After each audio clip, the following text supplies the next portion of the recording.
In September 2019, 40-year-old Steven Weber Jr. and his girlfriend Kenesha Antoine went on a vacation to Pemba Island. Steven had been dating Kenesha for a while by this point and had planned to propose to her during this trip.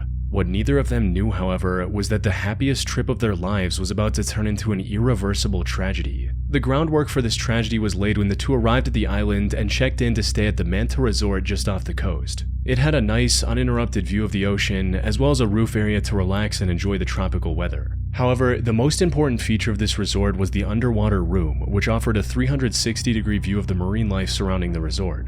This room served as the whole idea behind how Steven had planned to propose. He put on swimming goggles and dived down to one of the windows in this room, prompting Kenesha to begin recording. He then unrolled a paper note inside a Ziploc bag and pressed it against the window. It read, "I can't hold my breath long enough to tell you everything I love about you, but everything I love about you, I love more every day." He then flipped the note, and on the other side was a marriage proposal for Kenesha, reading, "Will you please be my wife?" Oh, it's so cute.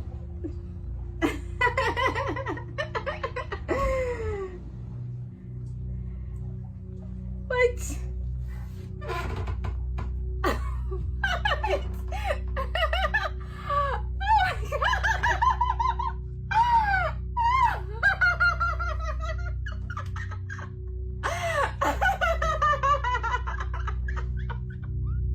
He'd also showed the wedding ring he'd brought for this occasion before swimming up to hear Kenesha's response. At this point, Kenesha stopped recording and rushed to the surface floor, eager to give her answer. But once she looked outside, instead of a smiling Steven, she saw nothing. Steven was nowhere to be seen. Kenesha climbed the roof, hoping he might have been up there. Unfortunately, there were no signs of Steven anywhere. He had vanished somewhere between showing her the ring and swimming up to the surface. After understanding the full gravity of the situation, Kenesha called for help, with several locals rushing to her aid. Unfortunately, it took some time to find Steven. He was floating in the water, and by that point, it was already too late.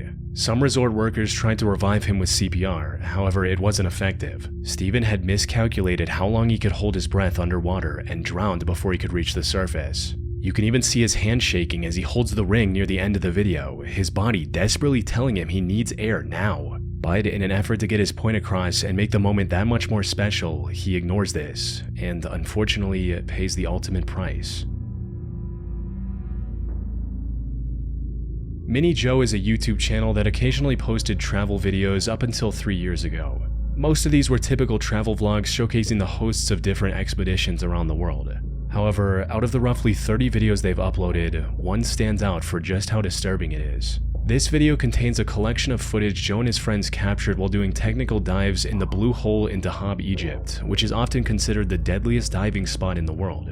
There are a few conflicting reports on the total number, but most people agree that somewhere between 130 and 200 divers have met their end while trying to reach its depths. That is an average of 8 lives lost per year, and unfortunately, the total is still going up. What's worse is that the remains of many victims are never recovered, which is exactly what made Mini Joe's video so unsettling. Their dive started off like any other, but as they descended deeper, they came across the tanks, lines, and suits of those who came before and never made it back. Some of the remains were wedged into narrow crevices on the ocean floor, hinting at what might have gone wrong for them.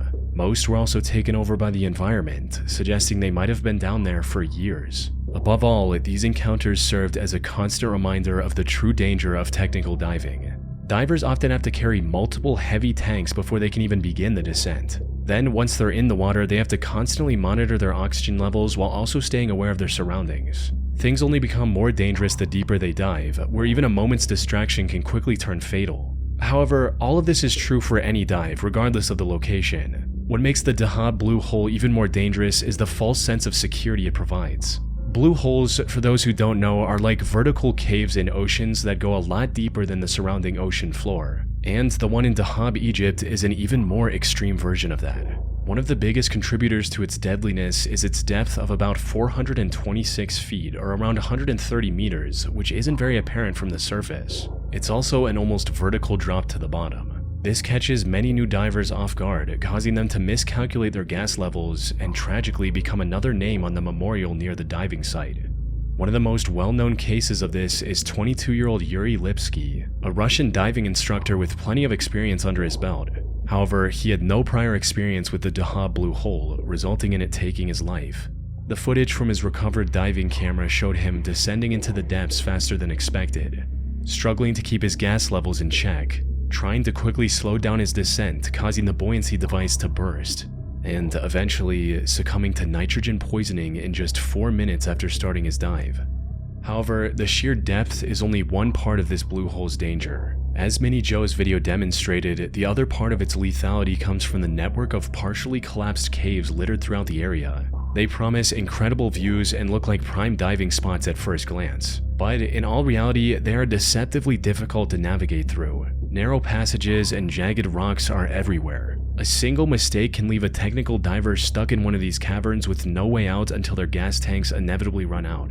The terrain also makes recovery extremely difficult, and many families of the fallen often opt to just leave their loved ones down there so as not to endanger even more lives in recovery attempts, which explains why Joe came across so many diving suits in his video. In July 2016, a diver named Jacob Childs went on a group diving trip off the coast of southeast Queensland, Australia. The boat stopped roughly 35 miles or about 56 kilometers off the coast, and Jacob was the second to last person to dive. However, a minute after entering the water, the diving line slipped out of his hand. He thought he could swim back to the boat and start over, but as he got closer, he was shocked to realize the rope had been pulled in. And before he could think of what to do next, a strong current swept the ocean's surface and separated him from the boat. To make matters worse, the captain of the boat also sped off to go fishing while everyone was diving. By the time the other divers got back to the boat and realized Jacob was missing, he was already completely out of their view, leaving him stranded in the middle of the ocean 35 miles from the nearest piece of land. That said, the distance from land was the least of Jacob's worries at that moment. For starters, the water around him was nearly 20 degrees Celsius, which is about 68 degrees Fahrenheit. This wasn't nearly cold enough to make him freeze up and pass out immediately, but it was cold enough to slowly sap away his body heat, making him more susceptible to hypothermia and exhaustion with every passing minute. It was also late in the afternoon and the sun was about to go down, meaning it was only going to get worse. After a while, a rescue plane flew above him twice, but it didn't see him. And this was while it was still bright and the inflatable indicator was visible from quite a distance. He knew that once it got dark, his chances of being rescued would drop to almost zero. Well, the sun's going down. If the sun goes down, they won't do nothing. That's a wrap on old Jakey, I guess.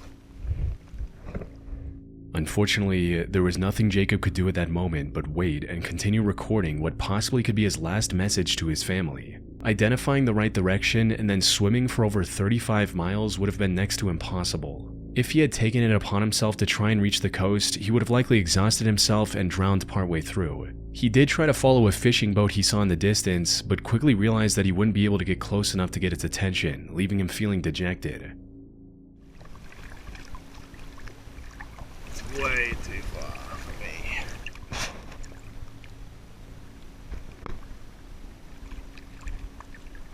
It'd be like 15, 16 meters now.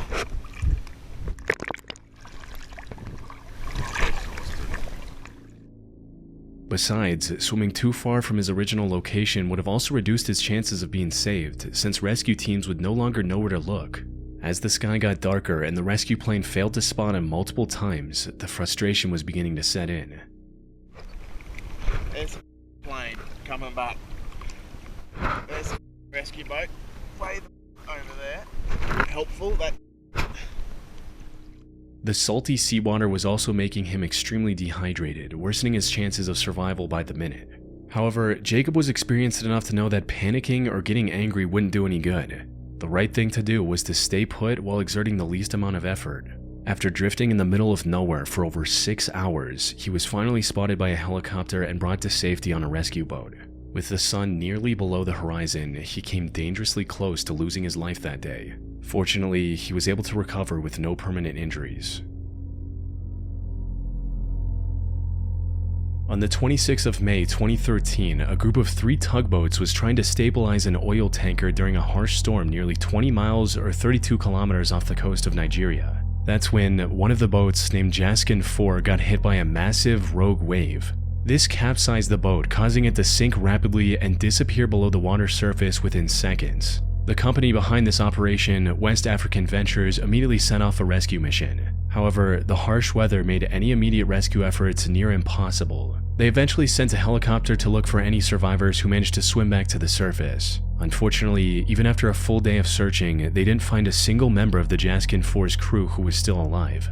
This left the company with no choice but to presume the crew deceased and begin a body recovery diving mission instead. The task of retrieving their remains was handed down to 6 saturation divers who were laying underwater oil pipes nearby. The only reason they were chosen for the task was because they were the closest to the site of the incident. Still, it took them around a day to reach the site and begin looking for Jaskin 4. The harsh waves had shifted its position significantly from where it capsized, causing even more time lost before the retrieval mission could begin.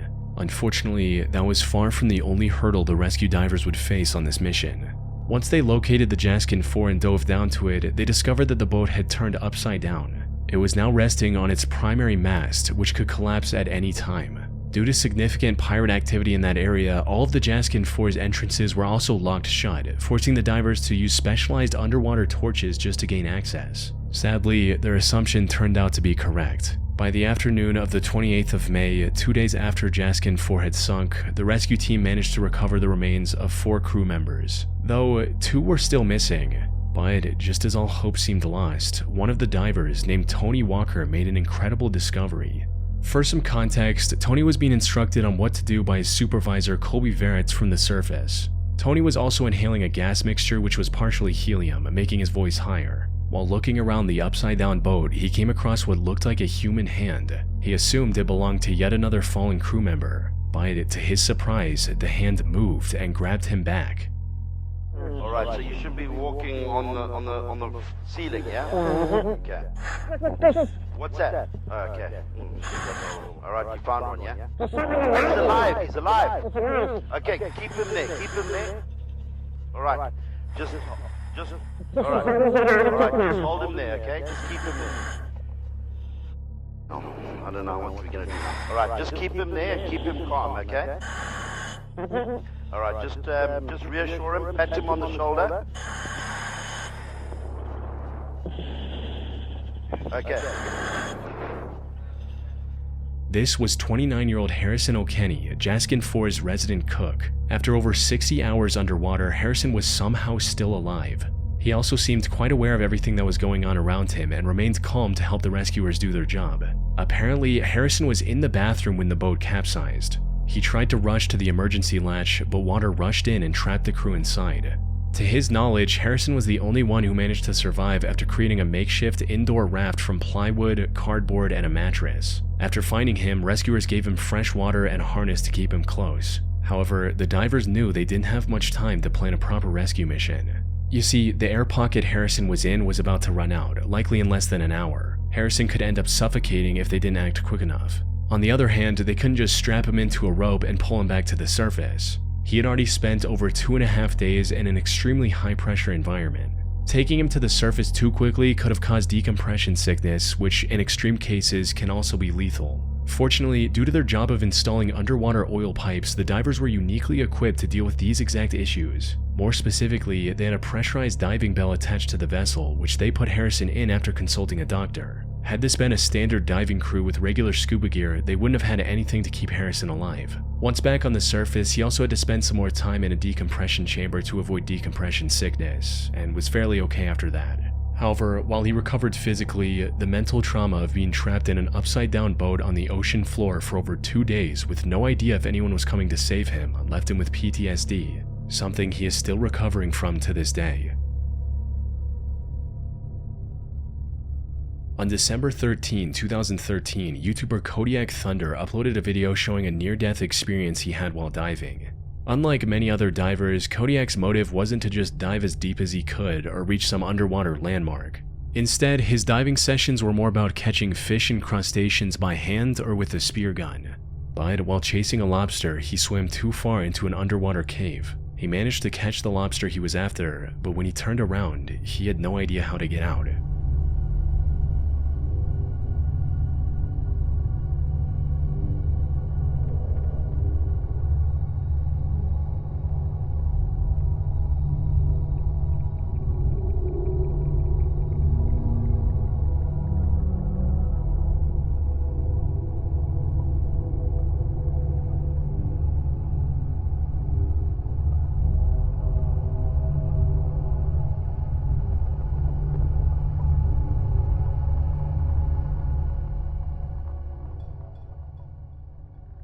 Fortunately, after swimming around in the cave for a few minutes, he was able to find the exit and swim out without any trouble. However, this was incredibly lucky. The thing is, diving on its own is incredibly dangerous. A single distraction can quickly spiral into an irreversible tragedy.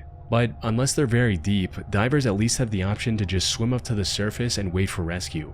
Though, not with cave diving. One of the primary hazards in a cave is the environment itself. Unlike the open ocean, many underwater caves have floors covered in extremely fine silt. A poorly controlled fin kick, or even the exhaust bubbles from a regulator hitting the ceiling can dislodge this sediment. This creates a silt out, a condition where the water's visibility drops to absolute zero instantly. Divers' high-powered lights become useless, and in some extreme cases, the diver can't even see their own hands, let alone their surroundings. This also makes them unable to see their gauges or the guidelines. In short, they no longer know where they're going, where they're supposed to go, or whether they're getting the right gas mixture. At best, they can keep swimming and hope the cave is straight enough to eventually lead them away from the murky water. But if they can't monitor their gases, nitrogen poisoning can become a serious problem. It impairs both their cognitive and motor function, leaving them to take their final breaths in the cave unless someone is there to rescue them. Even then, rescue isn't always an option. Many underwater caves are extremely narrow, and with tanks and other essential gear, navigating these tight spaces becomes even harder. In most cases, there isn't even enough room to turn around, so if one diver passes out, the others can get trapped behind them and lose their lives there as well. One of the most well-known cases of this exact scenario happened on February 6, 2014, when a team of 5 Finnish cavers visited Norway to go cave diving through Plura Cave. All 5 of them were veteran cave divers and knew exactly what they were doing. They even had mapped out the exact route they planned to follow. However, as they were crossing the narrowest section of the cave, the cylinder of one of the divers got stuck, preventing him from moving forward and blocking the others behind him. The chaos of the situation resulted in 2 of the divers panicking, failing to monitor their gauges, and passing away within minutes. The other 3 barely made it out alive as well. One had to squeeze past the stuck diver by removing his gear and swimming the rest of the way, gasping for air from tiny pockets along the ceiling. The remaining 2 had to turn back and exit through the original entrance with almost no air left in their tanks. The fact that any of them made it out alive was nothing short of a miracle, highlighting the true horror of underwater cave diving. Because when things go even slightly wrong during a cave dive, even the most experienced and well-prepared divers can struggle to survive.